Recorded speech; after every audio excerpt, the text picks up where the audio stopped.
the 20. All right. Got it. I got it.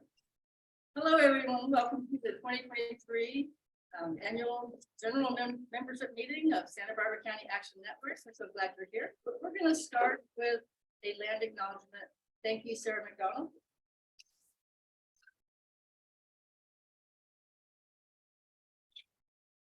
Can you see me and hear me? Okay. Yep.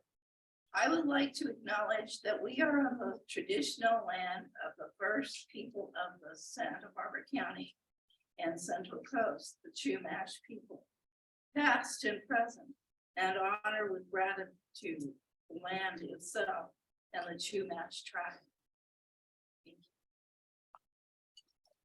Wow, can you believe how brief that was? Thank you, Sarah. I was like 5 minutes.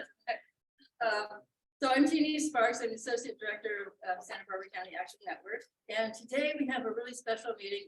It's always special every year, but this time we've asked a lot of the founders to come back and talk about what, why they formed SBCAN and maybe give us a little personal input into that and what impact it's made over the years. And then we're gonna ask all members to talk about their roles and why they've been involved. And staff will give a report on what we've been doing the past year and what we're expecting for the future. And we'd like to get input from all of you as to what you're expecting for the future, what you would like to see.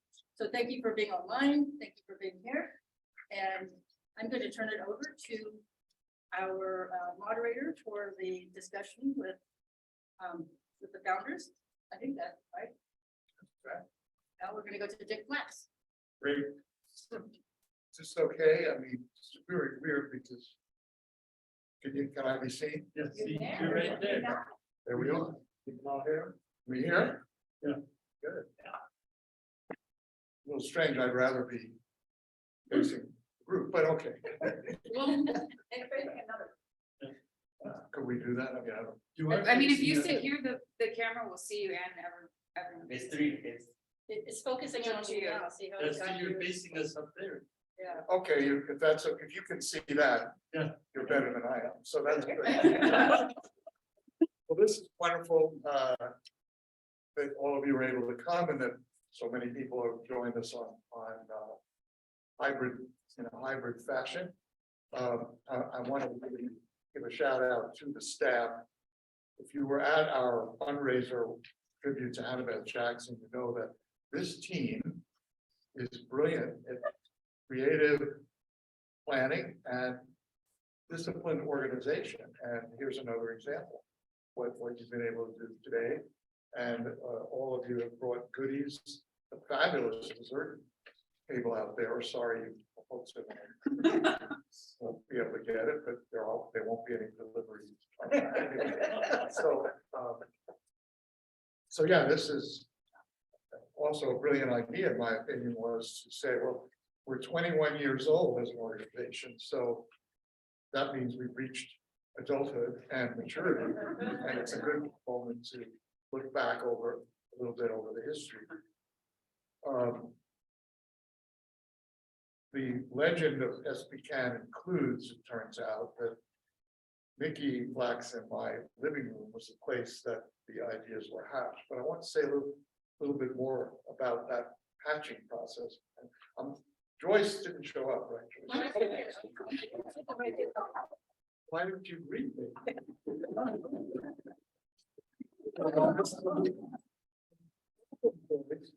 People get gray hair and who the hell is that? Get old, no one knows who I am.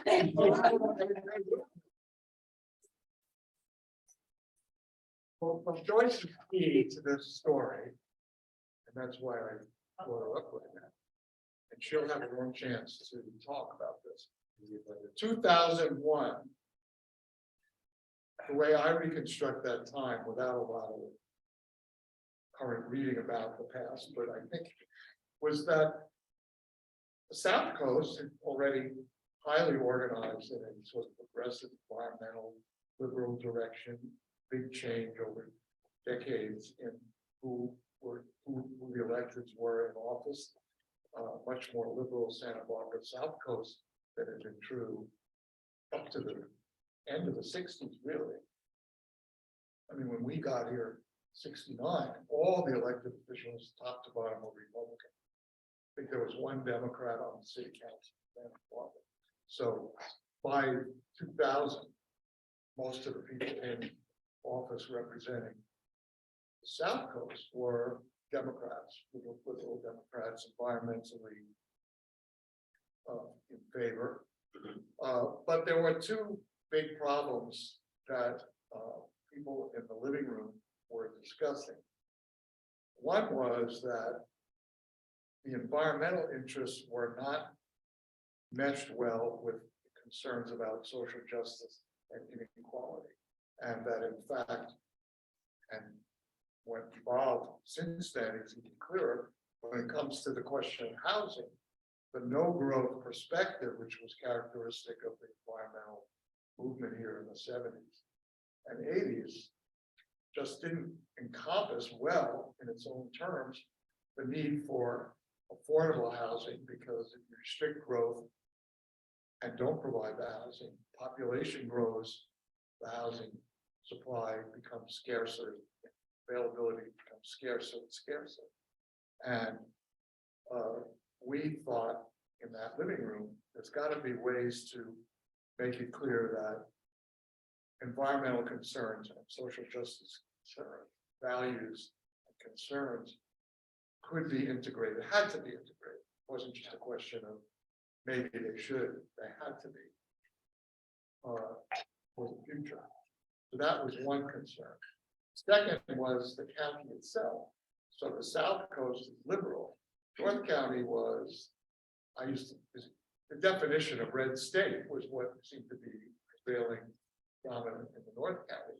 That was the period when COLAB, the coalition of so-called coalition of labor, agriculture, and business, which was really a corporate business. In fact, it was mostly financed by the very corporations that were destroying the environment, the oil companies, the land interests, and so forth.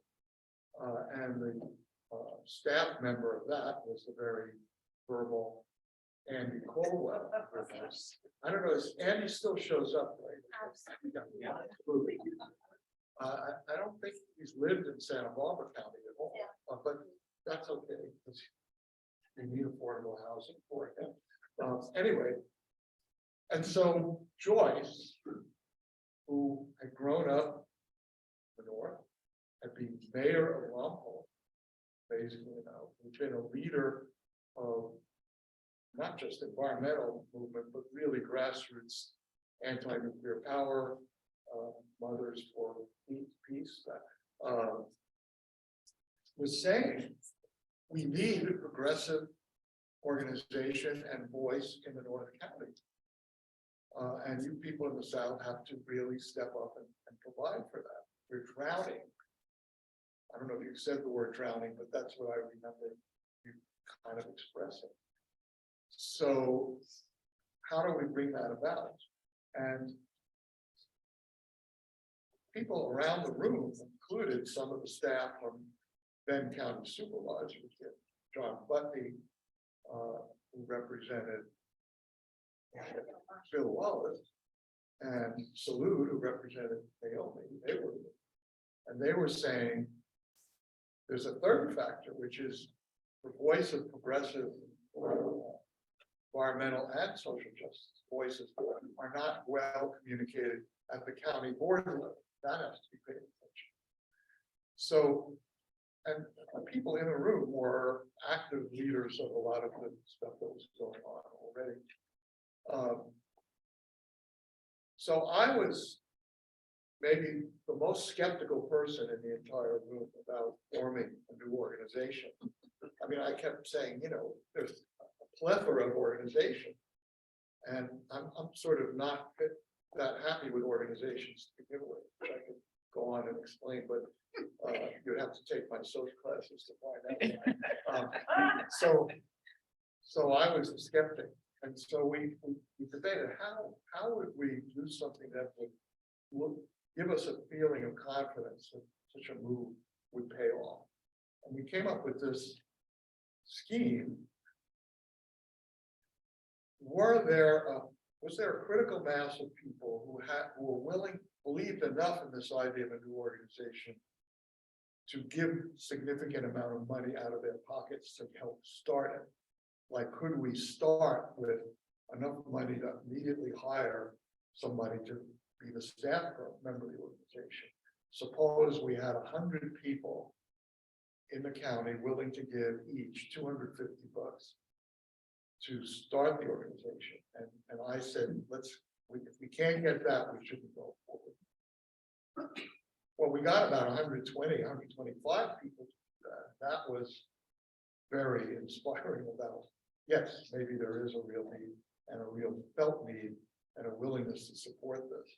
And I think, so some of those founder types have been identified and are still here with us in the room tonight. In a minute, I'm going to turn over the floor to a couple of them to talk about what they remember. And the staff, so the board was constituted, and the board was pretty impressive too at that time. It was about 20 or more people who were all leaders of different organizations. And I was kind of astounded that people had the time to start a new organization. But the need was felt, and felt enough for people to give time, at least for a year or two, to be on the board and taking responsibility for the thing. So the board met and it elected as its chair, Pedro Nava. Does that mean, who remembers? Yeah. Okay. Pedro later ran for office, was elected to the state legislature, and never heard from since. No, there's a fraught history beyond that, but he was the right kind of guy to be the public leader, face of the organization. And so we wanted to hire a staff member who had the energy to really be the key organizer of this. And there were two applicants. One was this young guy named Das Williams, who had a history of organizing in minimum wage, living wage kind of efforts with Cause in Ventura, and probably some other activity like that. And Gabe Fortson, who was younger and who had made his experience was campus environmental organization that was very dynamic, and he was very well known in the student and Isla Vista world as a leader. And I don't know what discussion was, but we hired Gabe. Maybe we could have saved Santa Barbara from DOS. When I make fun of DOS, I've known him since he was 10 years old. So, what? It's being recorded. So I'll say I love DOS, don't worry about it. But anyway, and so Dave was a quite a dynamic young figure because he immediately tried to organize activity that would draw younger people in. Like Friday afternoon coffee hours and stuff like that. And so we felt good, like things were getting going just at the level of recruiting people in that first year. The board meetings were difficult because we didn't know what our priorities were. That, you know, everybody around the table had issues that could be issues for SBCAN. Well, and they raised them. And we started to realize after not a long time that we had to make priorities because we could take on almost any issue you could think of. So how would we shape the priorities? And at some point, not that first year, but later, a paradigm called HOT was developed by SBCAN. The HOT paradigm, housing, open space, public transportation, HOT, H-O-T. Those were our priorities, but it wasn't just separately. The idea was, the paradigm was, we want to have planning that takes account of all three of these intersecting needs at the same time. And the best smart growth was a term coming into vogue at that time, smart growth, says we need housing that's near public transit, that gets people out of their automobile, but that it's affordable housing. But also we want to preserve open space and agricultural land as we make these kinds of plans. Well, that's my image of what SBCAN really has been about for the most part in all these years. I would add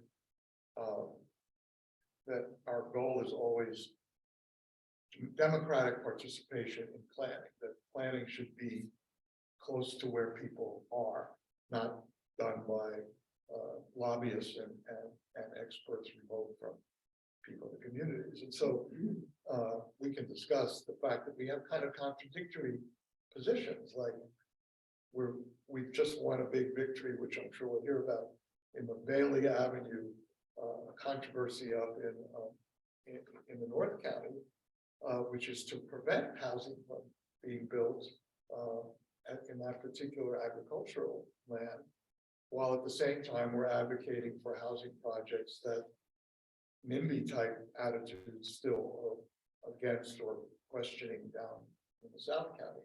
How do we put all that together? That's for you to figure out. Anyway, no, there's a rationale that maybe will come clearer. So there's one other thing I wanted to mention in terms of context, and then I'll shut up and let other people talk. But in 2006, I think it was, is when the billionaire owner of the Santa Barbara News Press, Wendy McCaw, who had bought the paper from the New York Times, and everyone was happy because she had this reputation of being environmentally conscious. And she hired outstanding editor Jerry Roberts from San Francisco, had been editor of San Francisco Chronicle, and who was known as a guy of high integrity. That's how he was depicted. And it seemed like she wanted the paper to have its own editorial self-control, not the publisher dictating. But in 2006, she decided to take over the paper. Jerry and the whole editorial leadership quit. And this produced this huge newspaper crisis. And there's a case where SBCAN was able to be a facilitating operation, even though it didn't quite fit the hot agenda. There was a need for public discussion of what was now going to happen. Our newspaper was taken over by, I should have added, what Wendy's editorial interest was in condemning all the politics that we represented. And Andy Caldwell got a column in the paper. He and the editorial writer bitterly and viciously opposed the 3 county supervisors, Susan Rose, Naomi Schwartz, and Gail Marshall. The paper was leading this crusade, the editorial section of the paper, against these 3, calling them the Twisted Sisters. And, and there was context included efforts to recall Gail Marshall, efforts to split the county north and south. All of these things were swirling around. I don't have the exact chronology in my head, but that was the context of the time. So, and the news press battle was a labor struggle. People formed a union, and many of them were fired against federal law by Wendy McCaw. And just as a footnote, I think there were 60 or 70 staff people who were purged from the paper. It's now, I don't know if it still exists in some form, very thin, Lee points out, not delivered anymore. I don't know anyone who really reads it or should read it. I'm saying all this in part because I just came across, but we've lost this. The story of the founding of SBCAN appeared on front section of the news press when we were founded, a very good story, and I was hoping that we have a copy of that available here. maybe we'll be able to send a copy of that out to people by email. All right, so that's the background from the early days that I can remember. And I've gotten most of it. Joyce, you need to. How do you Your see it? memory is excellent, except for I actually grew up in Santa Barbara and then moved north. Okay. So other than that, you're right on. And now you're back and we love it. Yes, thank you. You know, a couple things I remember from the founding, from the original meetings is, first of all, it was, majority was mostly men. There were just very few women there, but luckily Mickey Flax was in, so, you know, quality. We had the voices that we needed. And secondly, the young people that were there, Doss Williams, Jeff Green, Fortson, I mean, they were the kids in the room, and there were all these people that had had so many different experiences and worked on so many different issues.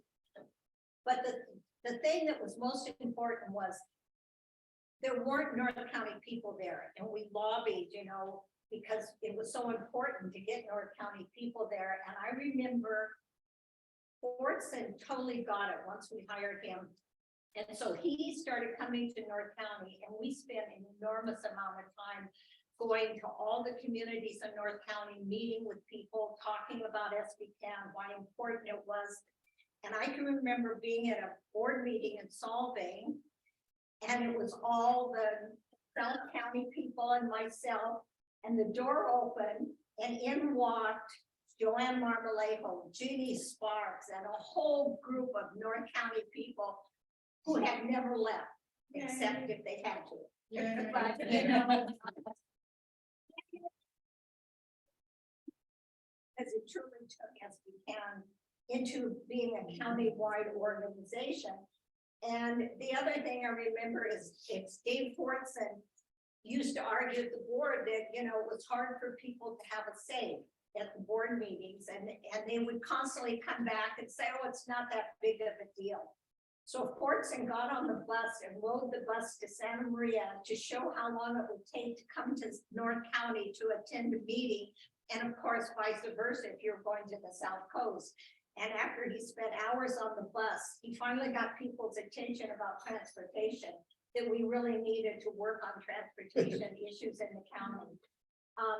Those early meetings were fascinating. And I think the first meeting I went to at Dick and Mickey's, I just went because I heard everybody that you want to hang out with was going to be there. So I thought, oh, that sounds fun. And to see that this group of people truly got it. They got it on a personal level, but more importantly, they got it on a countywide level and actually much larger than that.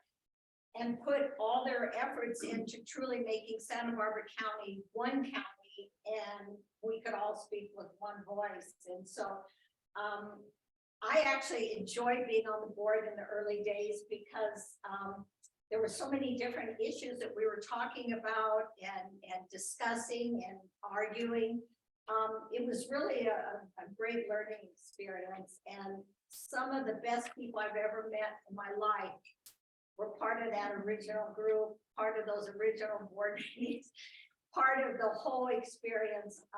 And I think SBCAN to this day, now we have, you know, 2 North County staff people. We have 1 South Coast person. That's how it should be. You know, we should have a mix like that. And J.D. Sparks has hung in that whole time. So those are kind of my early. I'd like to add something to that. Thank you, Joyce.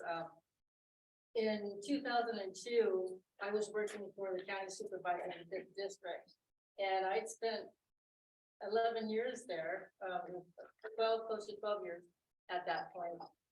And every once in a while, we'd have a progressive group that would speak up on an issue that was in North County, but there was never a really strong voice that just like you could say, oh, you know, this organization really makes a difference. And you know, some of them, they did make differences in this area and that area. But when Dave Fortson came, the first time I saw him speaking in North County, I was like, wow, no kidding. This is, we get this organization. And it just, it made an impact immediately. I was amazed. And I'm like, okay, I've got to check out this Santa Barbara County Action Network. I didn't know where they came from or what was happening, but I just knew. And then it wasn't just that one meeting, but Dave was back all the time.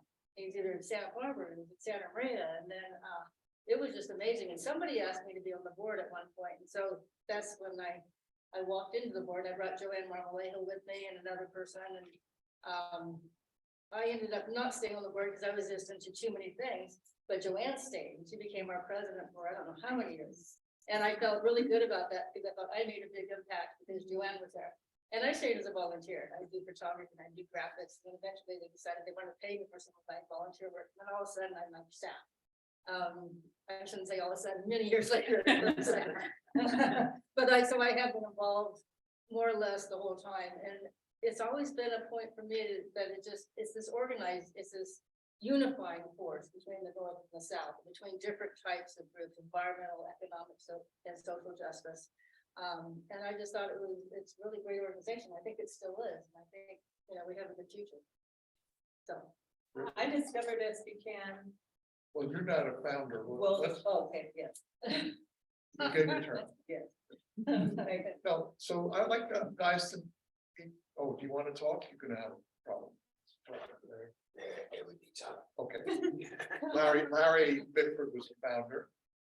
Were you on the first board? I think. Probably. I don't remember. But he's got a hopefully temporary local court issue.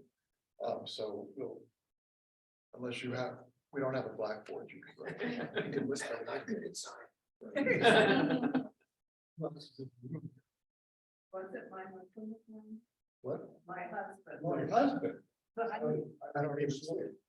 You're the first and last one. No, go ahead. So what's your recollection that you want? I don't remember who came up with a brilliant idea to put CAN in italics. We had a long discussion of the name. and a space between SB and CAN. Yeah, also. and then It was the you. italics was the one that I think really hit, it was like a home run. It was like perfect.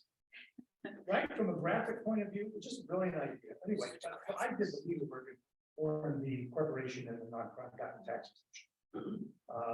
Originally, it was, we decided to form as a C4 organization, so not tax exemption, but the C4 designation. And then after a while, it broke up into a C3 and a C4 because the C3, they decided we don't need it to endorse candidates, but people were giving enough money so that we wanted to tax deductibles. So I've been doing nonprofit law for many years, so that was true. And he's actually a lawyer, I should add, so that make that clear. We've got David raising his hand here from Zoom land. Go ahead. Who wants to speak? Up there on the Zoom. Unmute. Yeah. Hi. Yeah, I was one of those people in that on that couch in the Flax's house over those years. My name is David Landecker. I see it in front of me. I guess it doesn't pop up on your part. And my memory is of all of that is all just before 2001, because I was one of those who did not get so involved in SBCAN.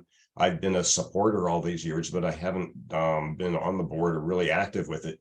But I remember how it happened for sure. And it seems to me that it was mostly about Mickey. Mickey joined the board of Citizens Planning Association, which at that point was the powerhouse citizens group in Santa Barbara. We had active committees that with 5 or 10 people on each of them on land use, water, oil, comprehensive planning, all kinds of stuff. But we really didn't have anything on social issues. And there wasn't really, and the feeling was, there are lots of organizations to deal with social issues. We just deal with the slow growth in Santa Barbara, which wasn't really the case. There wasn't really anybody doing real social issues at the time. This was long before, well, the Fund for Santa Barbara existed, but it was not very powerful at that point. Mickey had this idea that we ought to have an organization that was countywide that would deal with housing in particular, particularly cooperative housing, which is what she wanted to see built.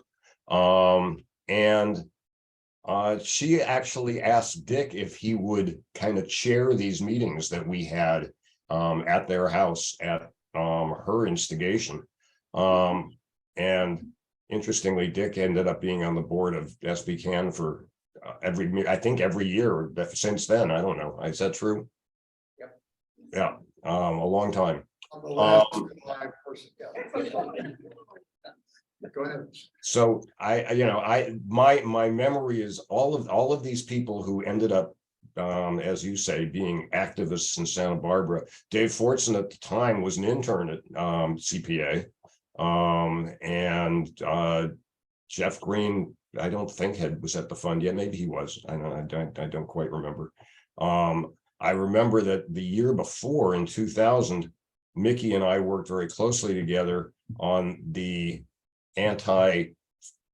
second Parker hotel project that ended up on the ballot, and that's how I got close to her, and maybe why she invited me to be part of all of this. But yeah, that's all I had to add. But I just wanted my little piece to get in there. Yeah, I appreciate very much recognizing her creativity as being key in the development. I always resented that she got off the board, but I somehow was. Anyone else out there in Zoom land? BL, I see you. Do you want to say something? And George? Or is it just George? I just unmuted before George did, so I'll speak if people can hear me. Yeah.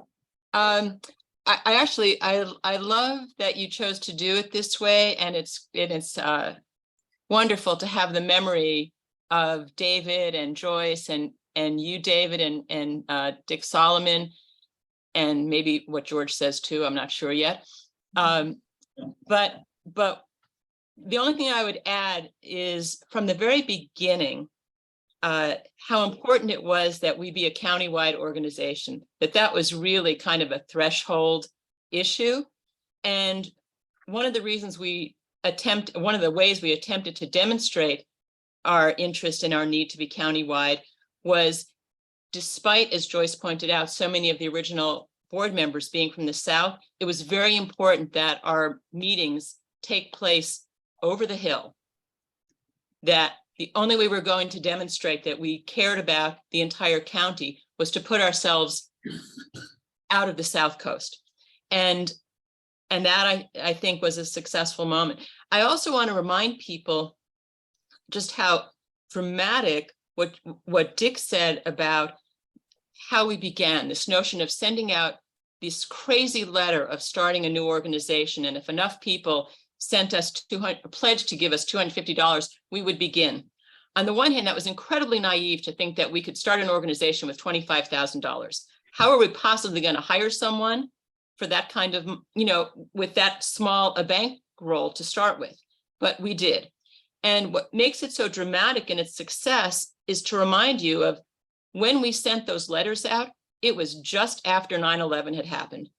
Who was thinking about starting a new organization? Who would be so crazy as to think about that when what was going on in the country and thus the world was so much more important, more critical, more unbelievable, actually. And Dick reminds us about, and that I'd sort of forgotten, that once upon a time we started as a C4. And I'm suddenly reminded of why we started as a C4. Yes, it was to be able to endorse candidates, but it was also our way of saying we are not a threat to all those C3s out there who might think, why do we need another organization to be doing the same kinds of things that we're doing? So in addition, we knew that we were wanting to be this holistic, integrated operation that found a way to combine and intertwine these issues of open space and housing and transportation and social justice and economic justice and environmental justice.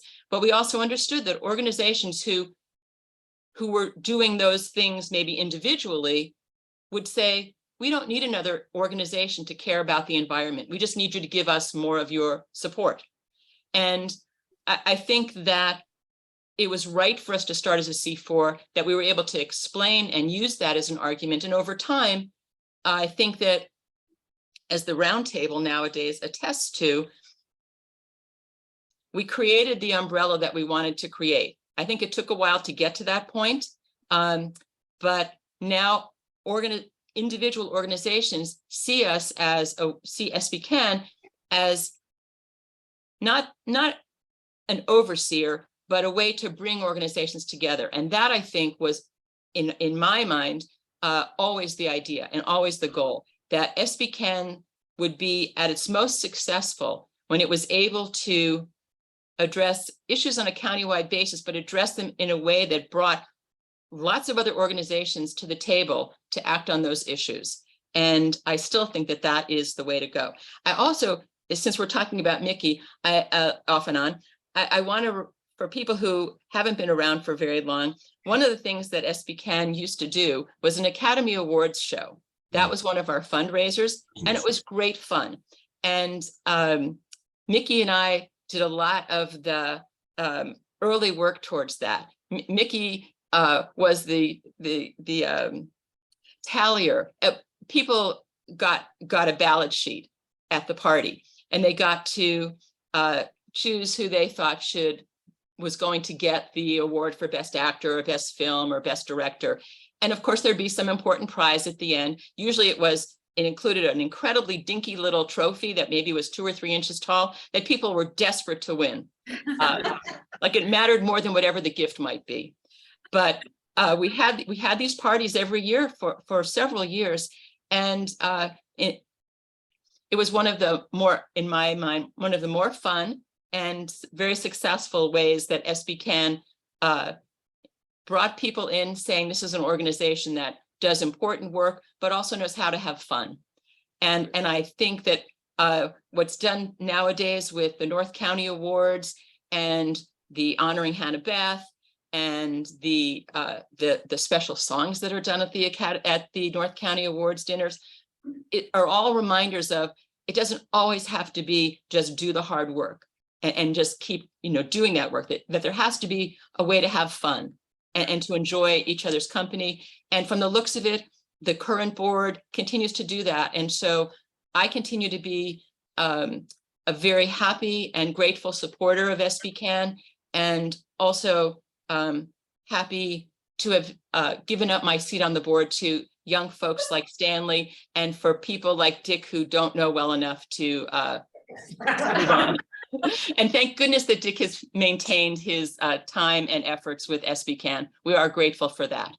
Yes, we are. And that, I think, concludes me for now. Those were some brilliant insights. Did George want to add something? A little bit briefly. I'll add 2 cents. I agree with BL that we would get together, the progressive community would get together and work really hard on individual campaigns. When we won, including taking over the Board of Supervisors, everybody would go to their respective corners and stop communicating because they were working on their particular mission. And I saw SBCAN as a place more than pushing individual issues to bring people together and look for opportunities to cooperate, because the whole is going to be better than the sum of its parts. And I think that was the biggest successes. And I'm going to jump forward and say that the stuff that you all have done with roundtables, one in the north and one in the south, is very much in that spirit, much more, because I remember standing up and having people at one of our first meetings say, why do we need you? We have all these organizations. And I remember saying, well, we're different. We don't so much have an agenda except to bring people together. But we had all these radicals who did have agendas and were always trying to get SBCAN to help them with their thing. And that was very, very hard. We also suffered from success because our earliest members then up and left us. They went to become the mayor of the city, a city council person, the mayor of the city of Santa Barbara, Colleen Schneider, the first mayor of Goleta, Margaret Connell. And so that was problematic. And some people also moved away. And some people felt it was like John Butney felt he couldn't be on the board and also be working at the county. And so I would say that selfishly, putting more emphasis on North County also brought a wealth of talent and a wealth of learning, because as far as what I knew about North County was very little or not at all. So I learned a lot. I think that looking forward, well, we also learned that people, even rich people, would rather give money if it's tax deductible. And that was an important lesson. I would say that the strength of SBCAN is twofold. One is it's threefold. It's a dynamic organization, which means it grows and changes as it needs to. One, two, the roundtable approach, I think, is absolutely one of the most important things. And three, it's lucky to have leadership in the form of Ken and Jeannie, and now Nadia. That's extraordinary.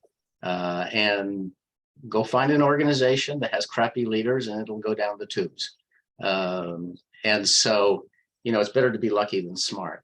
And I with BL that I'm really happy that we were there for the birthing years, and really happy now to be cheerleading on the sidelines. Well, yes, and continue to contribute in many ways. Yeah, those two were very key in those early days in helping us get organized. Ooh, I just wanted to add something about BL and George, please. because when I think of the early days of SBCAN, we met countywide, and BL and George were the ones that said we need food. And there was a lot of, in those days, we discussed everything in nausea. And so there was a lot of discussion about food. And when I think BL and George, I remember they said you have to have food. So I visualize them always showing up and bringing food.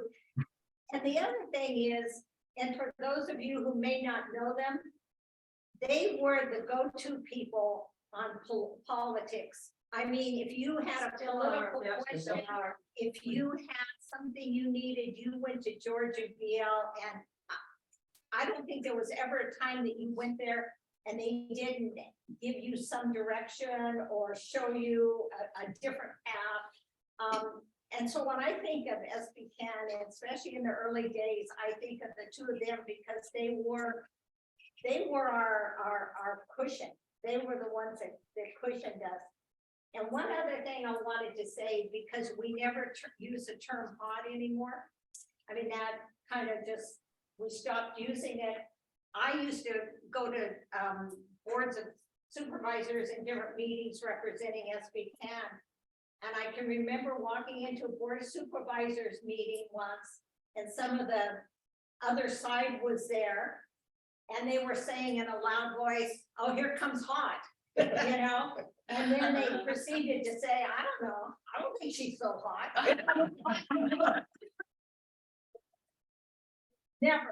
Never use hot in it.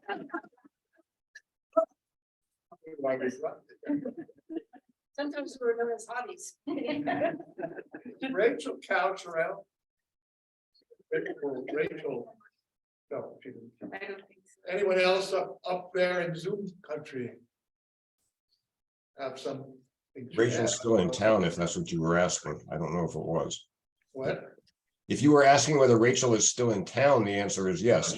She was maybe gonna come today. Oh, she was going to come today. She was Okay. one of the early founding people. Are there other founders online who want? Are there any other founders out there? Zoom country? Any others in the room here? Here, yeah. Janet, we're gonna I'm not a founder. We're gonna shift the terms in just a minute. Couple of loose ends that I just thought I'd fill in is that, yeah, a lot of our original boards have been turned out to be elected officials. And one comment is they're not always the elected officials we were hoping they would be. But in addition to Helene, Das, Pedro Nava, Salud was a member of our board at the beginning, and he's our congressperson now, and he's helped over the years. Yeah. So And I think there are probably others that Janet is one of those on the school. We let school board members continue to be on the board. Partisan, people who elected partisan elections for some reason on charters, they can't stay on. Any other pieces of the history that seem relevant at this point? From founders? From founders, yeah. I mean, Janet. If there aren't from founders. You're itching to talk, so please go.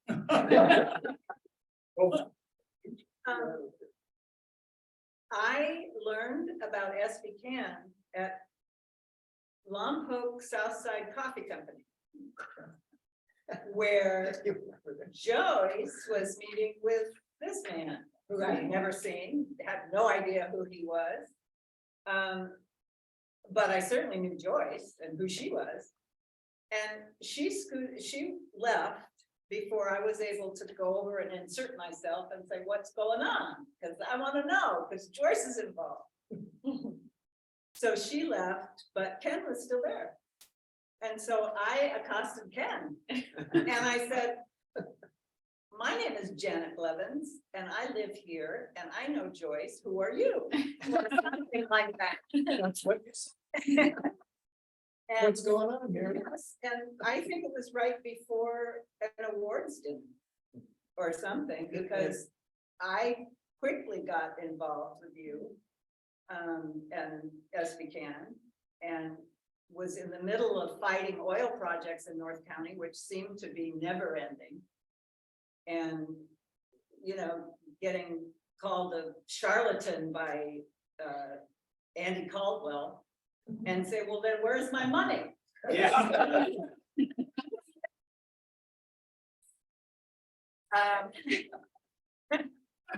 And the rest, I guess, is I have been so proud and happy to be part of SBCAN. I'm happy that we don't have to go fight oil projects anymore. Measure P failed, but we have not had a single oil project passed since Andy Caldwell, so there. They're still fighting. We haven't even, they're not even coming up. There's a reason. I know. They know better. I was going to point out that now I think we won a number of points in the progressive world, not as an organization, but the idea. So now notice that the fund for Santa Barbara is now countywide. The Democratic Party is now countywide. Cause came to Santa Barbara, they are countywide as well as my county.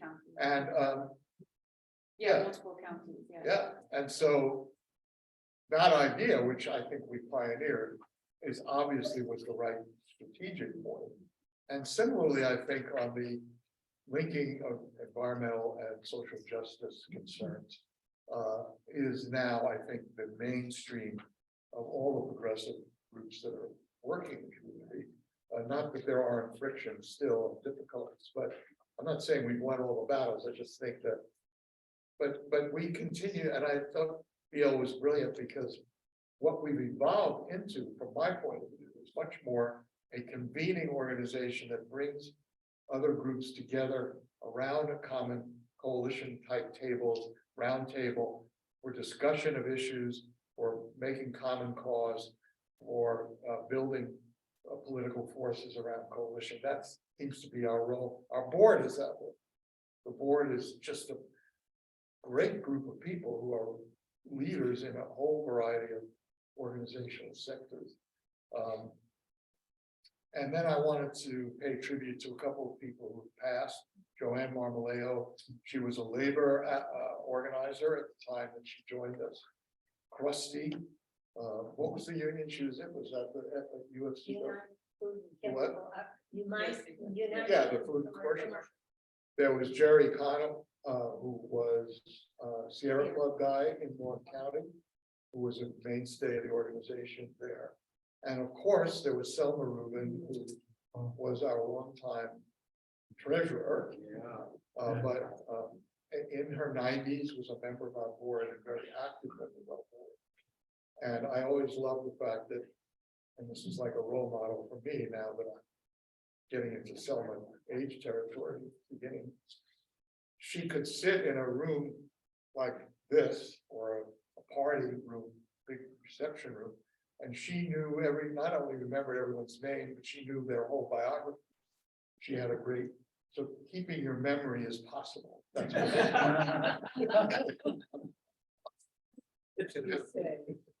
all right, so other, Lee, your hand was raising. Well, I wasn't, I was pointing to her because she wanted to talk and I was trying to get your attention to her. Oh, But I was on the board about 10 years ago.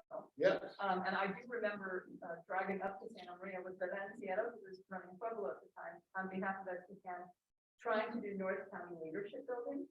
So SBCAN, as you've been saying, has really been trying for a long time to build leaders countywide, recognizing so much of the energy and resources are in South County.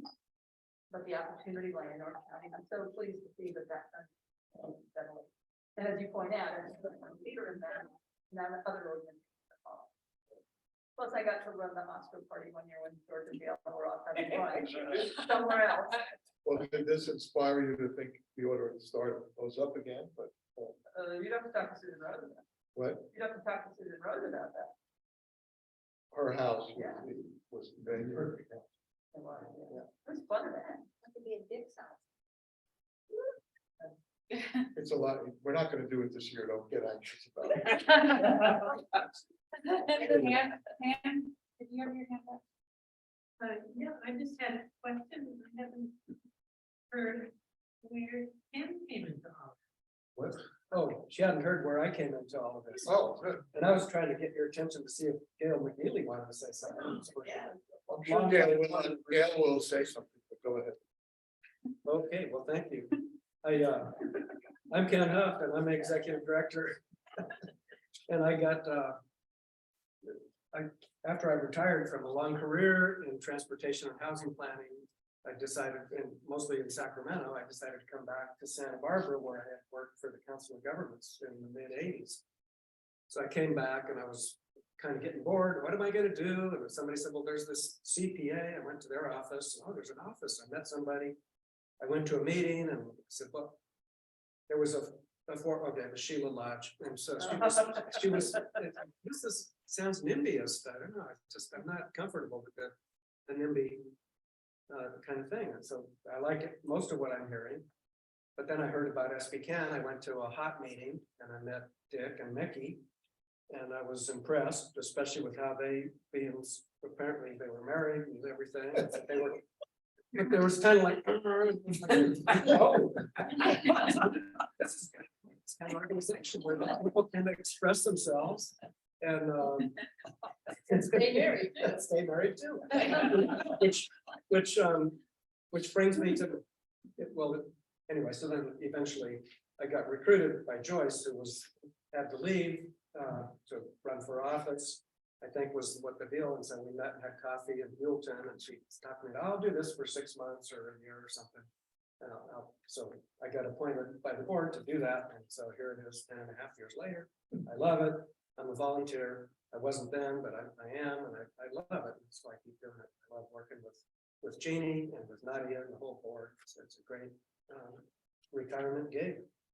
And so, thank you. And so there's a comment was made about fun and work. I think BL was saying that. So, I've got my copy of Dick and Mickey's book back here, Making History, Making Glimpses.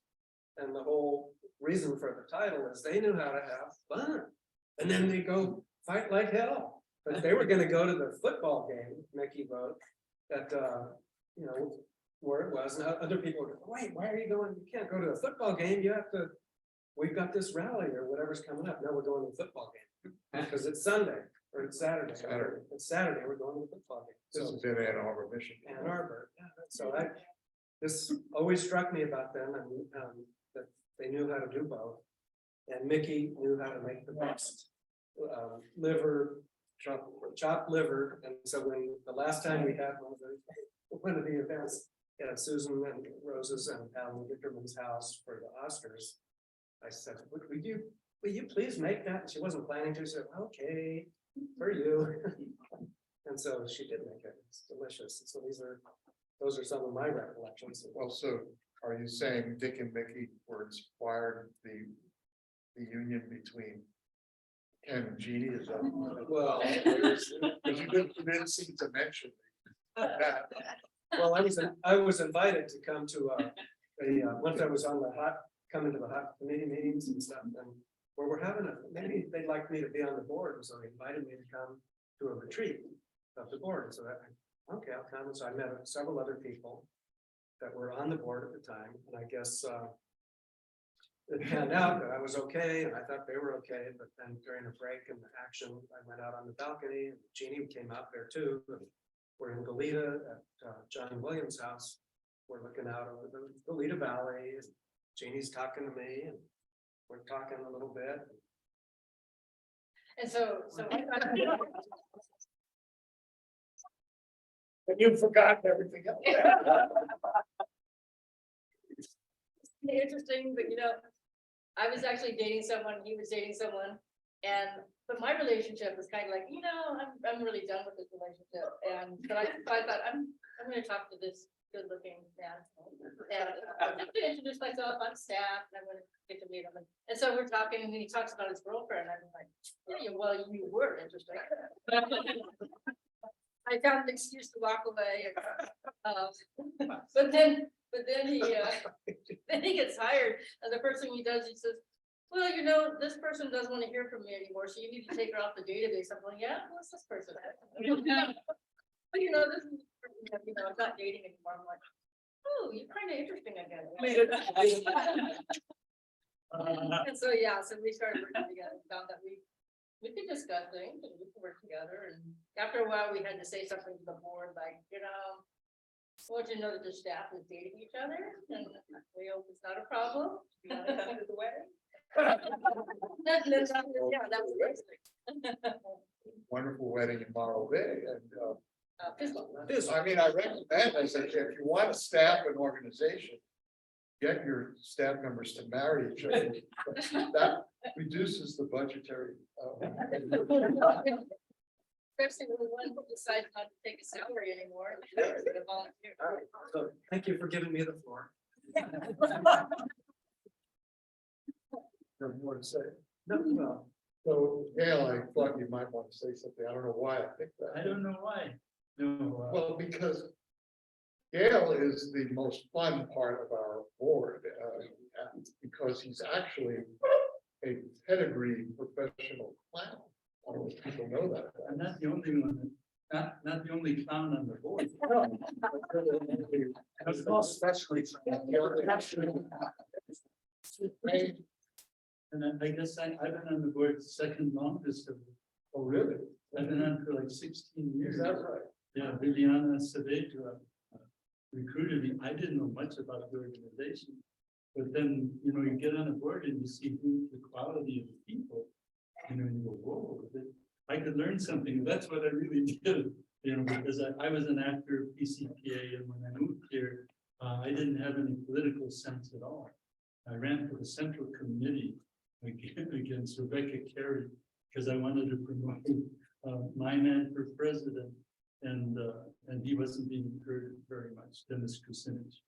And so anyway, I love being on the board, not the long meetings. See, I'm not a meeting person.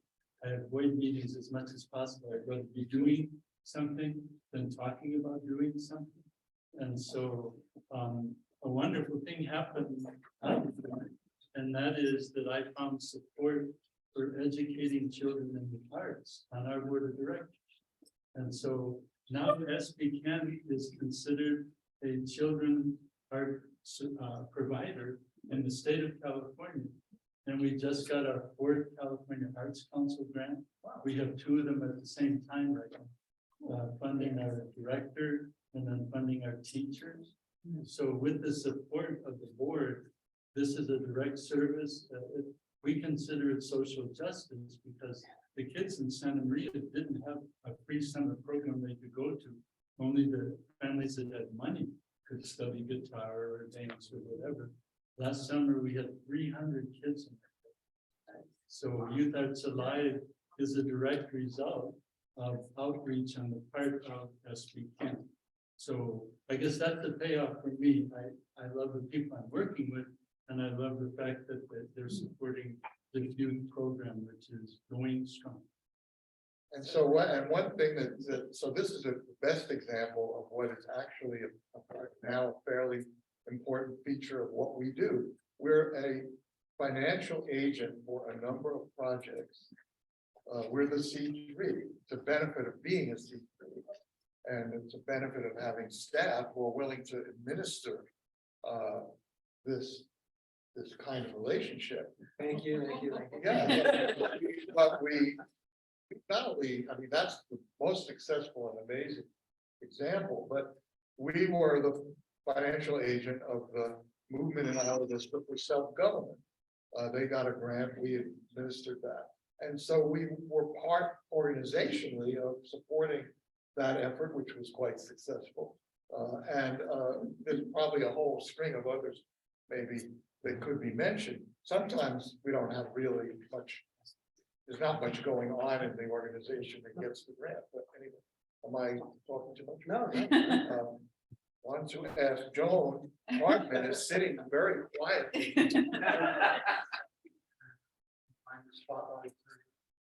That's what you asked. Any comment?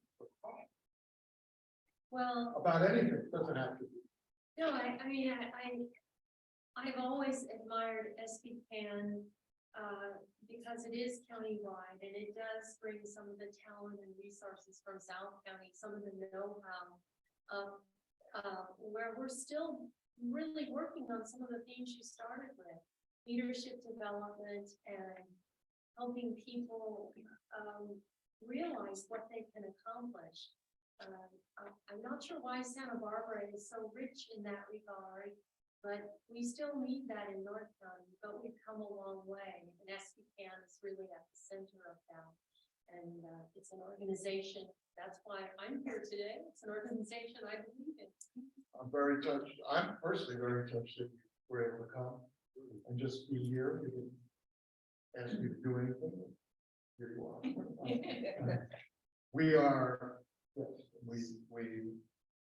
we don't endorse candidates as an organization, But we and that may be a topic that at some point members want to discuss today is we dropped that function. And I can give you history on that, but I won't follow it. But we're there anyways, you know, for shared values and goals. Thank you for coming. Anyone else want to talk about? I want to talk about the topic about North County and diversity, because Right. we've been reaching out and, you know, like that, have Alan talk about too. Yes. But we're trying to get more connections in North County with organizations like okay? And we've been working with Hope and with Cause. And we're so glad that Alan is on our board now, and he is with Community Environmental Council, which used to only be Santa Barbara, and now it has been one okay. Cool. And so we're expanding our reach that way, becoming more diverse. Yeah, I mean, I love when audiences call me diverse. No, but I mean, I think it's nice to hear the history of SBCAN, like, it makes sense in terms of like what people's vision is, in terms of being countywide and having this North County focus. I don't think I was aware of that when I first heard about SBCAN. Like, I'm from Santa Maria and Guadalupe, but my activist environmentalist training is from Montana. It's like really kind of anarchist based. And so it's really different, you know, coming to Santa Barbara County again and wanting to get injected into the organizer space. And so that was why I joined CEC, was because I wanted an excuse to meet the organizers and kind of meet them quickly. And so CEC let me do that, but it wasn't, you know, until Cam, my supervisor at CEC, helped me, you know, get a meeting together for North County, and Ken, and I think Nadia, were you there at the first meeting? I know you were, to talk about the Santa Maria General Plan. That was the first thing that I heard about SBCAN, and I didn't hear your history, but it was really the emails that I started seeing about the oil transport and just the different projects that SBCAN was working on. And just showing up at those North County focused meetings. Like, I didn't know the history, but I saw your actions. Like, I saw that the work was happening in North County, that there were multiple projects focused here. And that you guys were also supporting kind of my own project to do something very similar. And so I think that's why I was convinced. Obviously, with the diversity lens, a lot of people asked me to join their board. And I didn't join every board, you know, I really had to be particular. And the reason I felt really comfortable joining SBCAN, again, was I saw the action, and that's really what drives me. You know, I really, even working with CEC, I wanted to make sure every project was actionable on the ground. And again, I really saw SBCAN doing that. And so you guys didn't have to pitch yourselves to me. You know, I already trusted the work. And so it made it really easy to join your board. So we've been making a concerted effort over the past several years to make this board go from being mostly white and older to different. Rainbow. of young- Yeah, of young- and a range of ages. And so we And have, and locations that people live and yeah, and so jobs. I think we had the locations pretty well throughout time, except the beginning, North County, like Joyce was saying, it was kind of light on the North County, but we managed to get people from all sorts of different cities throughout the county, but we weren't getting younger. So we saw somebody who was really promising, who was in the younger age group, we were like, and they were in a city where we went, and. I also looked, so I look like.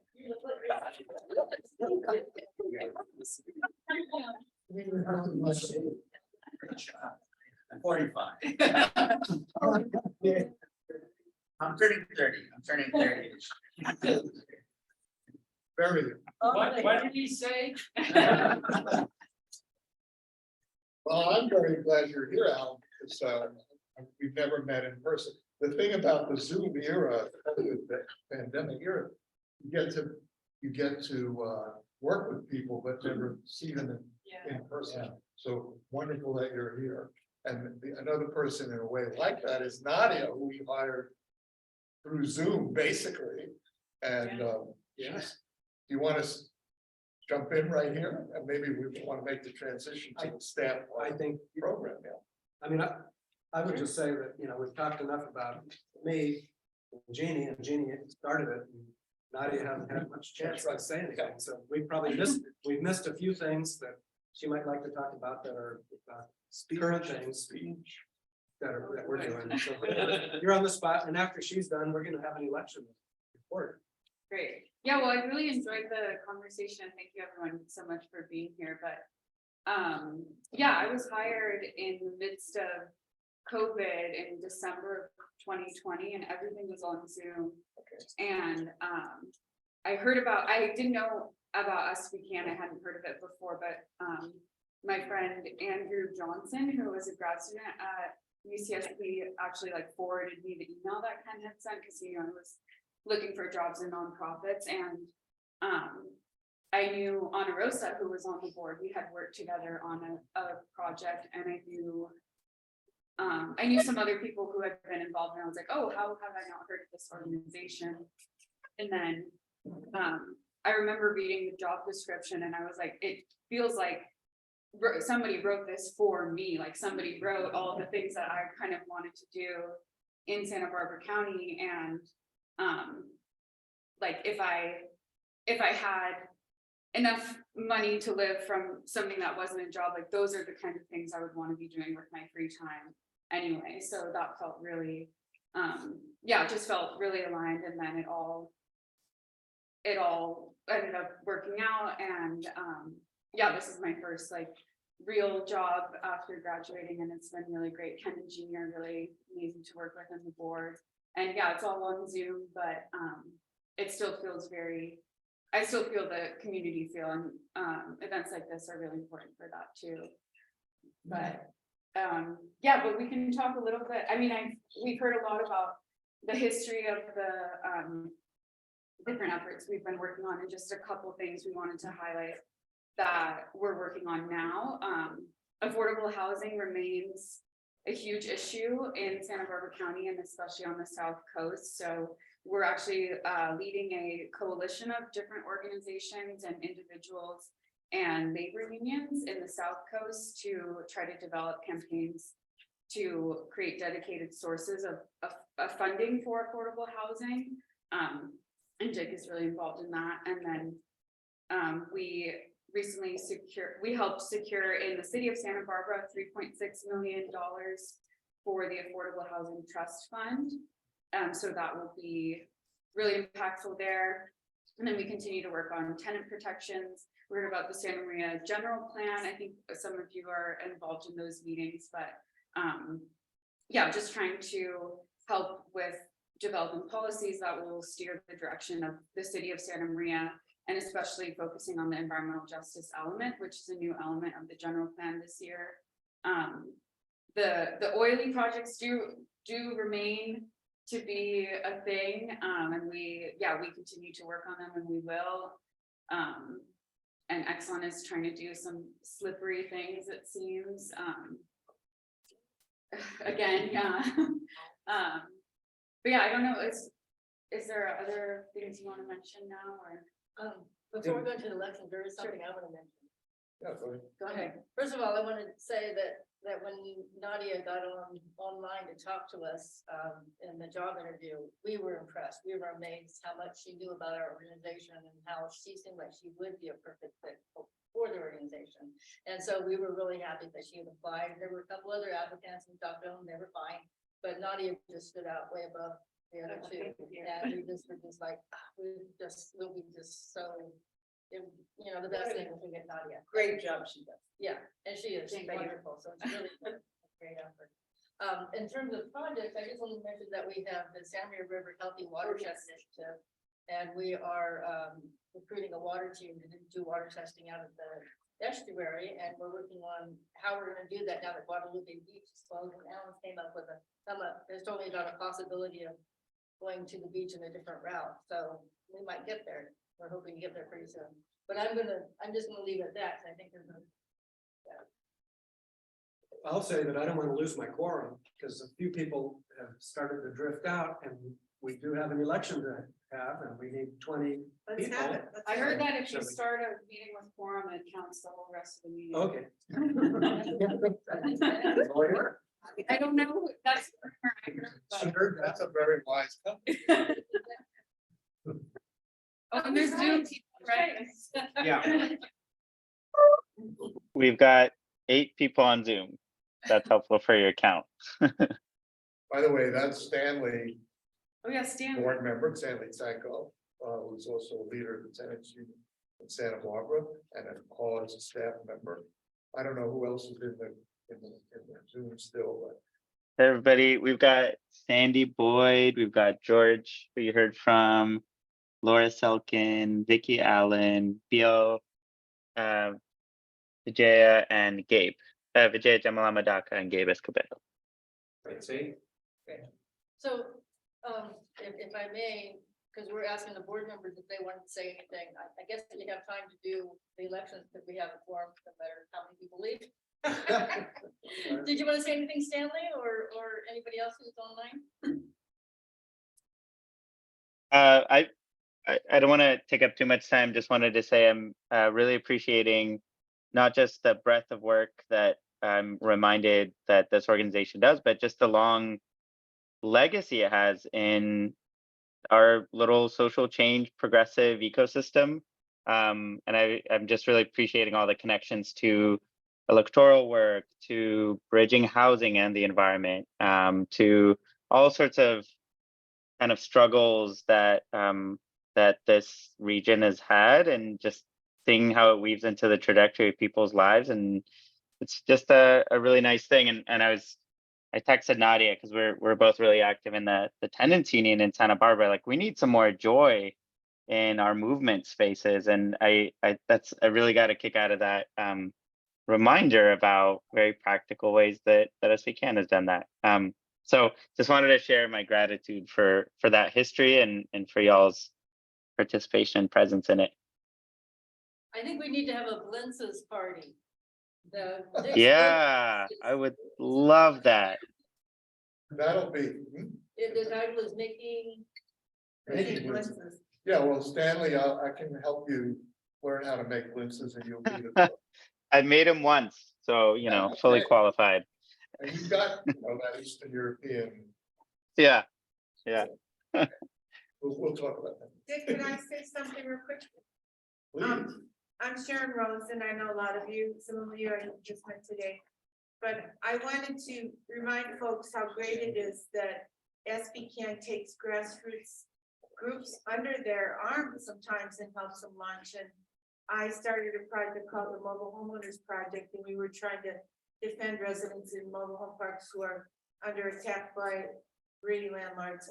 And SBCAN was kind enough to take me under their wings, so I didn't have to start a nonprofit corporation and have all that layers of stuff and red tape. And for about 10 years or so, we were passing laws and amending laws to help residents in mobile home parks. So keep in mind that SBCAN, if they have the bandwidth at the time, you can bring your grassroots groups to them and ask if they can help. And I was happy to hear that we're doing things for youth arts now as well. Thank you. Thanks. Sharon's done a great job with that project too. We enjoyed supporting that. Sharon's been, you need to come back to our roundtables. I missed you. I miss it too, yeah. All right. Anyone else? Why don't we go ahead, Ken, with the Thank you. formalities? Thank you. The formality is the bylaws say that we have an election of our board every year at this membership meeting, and the board has 3-year terms. The board approves a slate to be approved by you, the membership, and 20 is a quorum. And we still have well over 20 right now, but we have 36 when we started. And can our board secretary affirm? We have a quorum. Thank you. So the secretary has affirmed we have a quorum. The slate includes 2 continuing individuals, and that would be Janet Clemens, who's here now and has spoken, and Rebecca August, who wasn't able to come today. And then 2 people who were appointed by the board in 2022, who are up now for your approval for 3-year terms, and that would be Stanley Sankov and Alan Diaz-Faria. And so We just met. So. we just met, we met both of them. And so, are there any questions before I call the vote? And I'd like to call the vote. Those of you on Zoom, you can give a thumbs up, and those of you here could say, sorry, yes. Nominations. No, the bylaws don't. I don't remember. Unless you'd like to nominate yourself. No. That's a good point. Anyone here You're who welcome. wants to say they're ready to be on the board, or let us know. They could let us know, and then the board would consider. And It's very easy once that happens to get on the board, especially if you. Go ahead. And come to roundtables and so forth. So those are the 2 continuing members and 2 new appointees who I just mentioned. So all in favor of those, please say aye. Aye, or thumbs up. Online, anybody You got some thumbs. Looks like you got them. got them? Okay, any opposition or abstentions? And congratulations.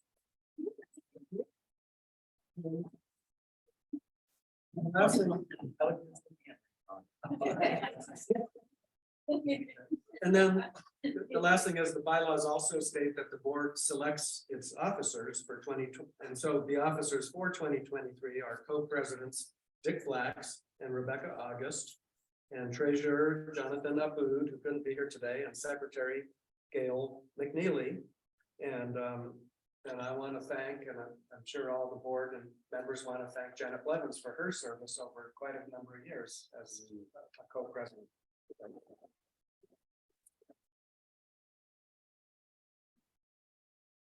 Well done. Thank you. Do we have to vote on that or? No, Great. the The board, board the decides board that. appoints that, and Jeannie asked me, so wait, if somebody wasn't elected already by everybody, can they be on the officer? Yeah. Apparently they can, and so I turn it back now to our moderators for today, Vic Flax, for closing comments. Don't forget, I'm co-chair, let's make that very clear, of the organization, so, Co-president. because I need that power. Anyway, I think this was fun, right? This Yeah. is a very good thing, and I must, again, I think it was Jeannie's idea was to do this retrospective and involve the founders. Jeannie, you're really very good at developing innovative ways to create an event, and this is a very good example. Appreciate that. I mean, especially at a time when there's so much gloom in the surrounding air, this was great. Well, I just think of what I'd like to see, and when it corresponds with other people like to see, then I'm really happy. I think I'm glad you guys went for it. So I don't know that everyone here always comes to roundtables. They are now on Zoom, which means to me that it's very much more easy for that kind of participation to occur. What my experience of I've never been to a North County roundtable, but our South Coast is they're extremely good learning experiences. We've been able to get players, is what I would say, of different kinds to come and make presentations about current hot, not hot as we can, but generally hot issues, the foregrounded issues in the community, right at the cusp of when they are reaching the point of public agenda, public discussion. And those who've been, the comments we've been getting, and people find them very rewarding. And I like it because they're like a graduate seminar that I used to run, so it's similar to that. So please always think about, doing the roundtable once a month, at least, maybe twice a month, both roundtables. The other thing is, I mentioned before, board membership. If you are looking for some a way to connect, we only meet every 2 months. It's also on Zoom, although I think we might be trying to aim for more hybrid sessions. We usually meet here in this church, great central location for us, but also on Zoom. That's also rewarding because people around the table are all involved in key things that we learn a lot about. We get into the weeds, quite into the weeds, which can be a good thing. And this week, we're gonna get into the weeds on. Yeah, so Thursday, it's the North County Ground Table and it's the Solomon Hills project, which we've talked about a couple times. They're gonna build, or they want to apply to build housing on an old oil field in Solomon Hills and but there's concerns about water and a lot of other things.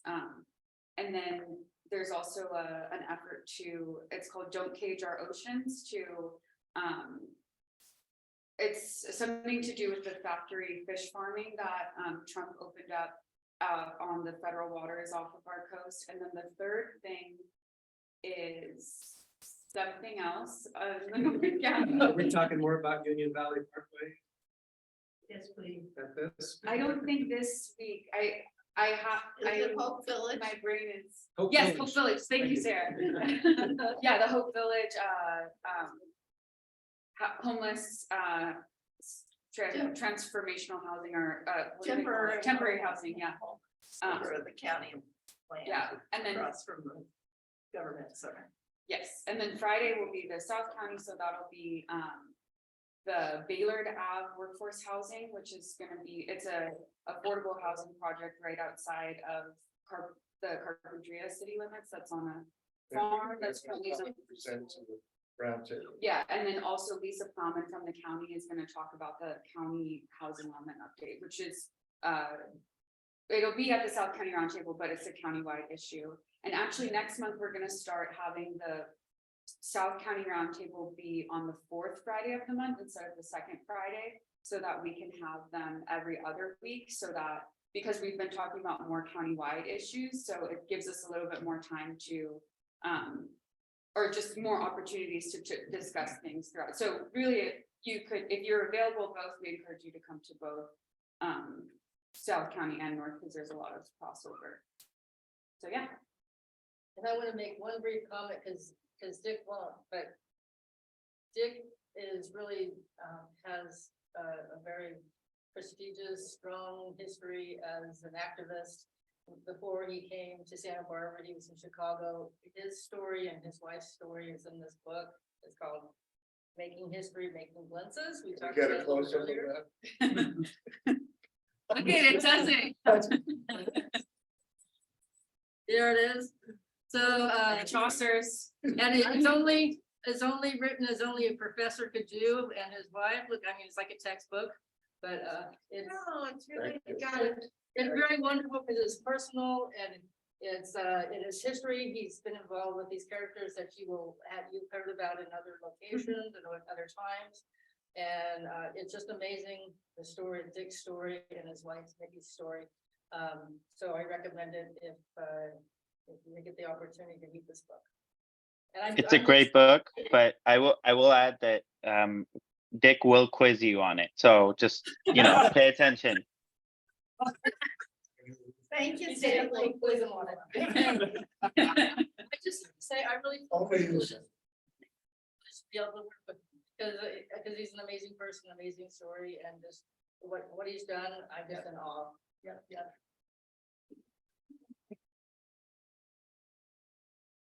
Are the book. Buy the book. Chaucer's. Chaucer's.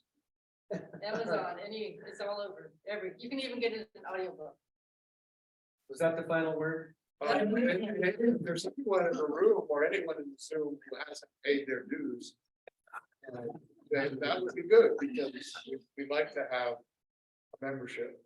And Gary, You haven't spoken, I Yeah. was thinking. Well, all I wanted to ask, Stanley, have you heard everything clearly from this machine here? Yeah, I could hear everything. I messaged folks. It sounds like people could hear. So Okay, far so good. this works. the owl. The owl. There were a couple of times just when folks were facing toward the back of the room where it skipped a little bit, but that wasn't very common. Good point. Keep in You gotta mind the talk mic with the is there, microphone. so you want So Look, you're on to- who owns this machine? CEC. CEC? CEC. Did you bring it? And how much, I mean, what is probably the market price for it? It was thousands. Well, let me- Thousand? I thought I heard from somebody. I thought it was like. We can Google it, right? But Yeah. I have no Yeah, idea. look that up. I mean, I've never heard of this technology. This Yeah. is so Yeah, much, this is so It's great. great. Yeah. Has it been, is there any feedback about it from the Zoomers? Besides what? Laura, what do you think? Stanley? She probably has another meeting. She said she. People. I think Laura might have dropped. It was fun. What? Great. It was fun, they said. No, I said it was fine. Everything. Oh, we could fine, hear. sorry. This is fine. They Vi- Vijaya said it was great also. Thanks, everybody. Yes. Yep. Thank you. Thank you all. We gotta find out.